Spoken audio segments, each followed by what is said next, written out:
তৃষা আক্তার স্বীকার করেন যে তিনি ঠিক ১.৫ বছর আগে তার একটি সন্তান আছে, পুত্র সন্তান। পরে আবারও তার একটি সন্তান জন্ম হয়, তার বয়স ৭ দিন। সে নিজেকে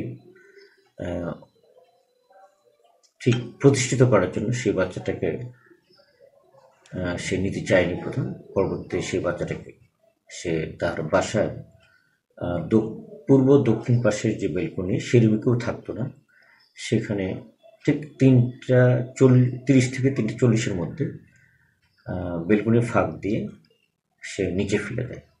এতে বাচ্চাটা মারা যায়। এই বিল্ডিংয়ের ১০ তলায় থাকতেন ডাক্তার মোহাম্মদ ওসমান গনি। উনি সহকারী অধ্যাপক, ঢাকা মেডিকেল কলেজ হাসপাতাল, ঢাকা।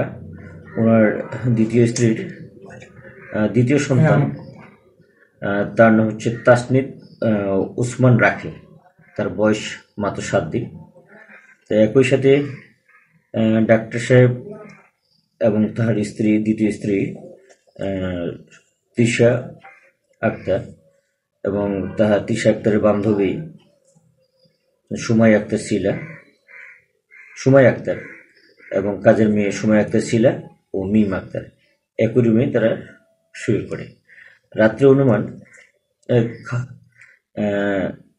ঠিক ৪:০৫ সময় ডাক্তার সাহেবের স্ত্রী তৃষা আক্তারের কান্না জোরে কণ্ঠিত বলে যে আমার সন্তানকে খুঁজে পাওয়া যাচ্ছে না।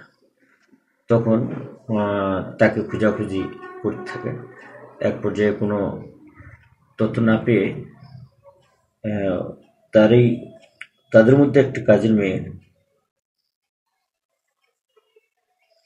বেলকনি দিয়ে দেখতে পাই যে তার বাড়ির পিছনে ফাঁকা জায়গায় পড়ে আছে। পরবর্তীতে পুলিশ সংবাদের প্রেক্ষিতে সেখানে ঘটনাস্থলে যায়। আমিও যাই সেখানে দেখা যায় যে বাচ্চাটা গুরুতর রক্তাক্ত অবস্থায় নিচে মৃত অবস্থায় পড়ে আছে।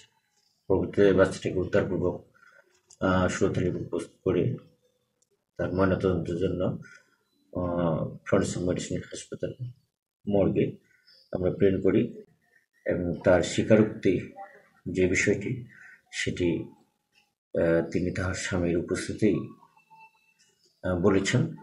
এই বিষয়ে আমাদের তদন্ত আরও অব্যাহত আছে এবং আইনগত ব্যবস্থা প্রক্রিয়াধীন। পরবর্তীতে আমরা আরও চেষ্টা করছি যে কেন সে হত্যা করেছে এই বিষয়টা আরও তদন্ত করে হয়তো আমরা উদ্ঘাটন করতে সক্ষম হব। আমরা আরও একটু গভীরভাবে নিবিড়ভাবে জিজ্ঞাসাবাদের প্রেক্ষিতে আমরা হয়তো এই বিষয়টা আরও আমরা বলতে পারবো। সে মামলা রুজু প্রক্রিয়াধীন আছে। বাদী ওই তৃষারই স্বামী ডাক্তার উসমান এবং যে মৃত তারই বাবা। যদি এছাড়াও যে অন্য কেউ জড়িত থাকে সেই বিষয়ে আমরা তদন্ত করব, সেটা ব্যবস্থা নেওয়া হবে।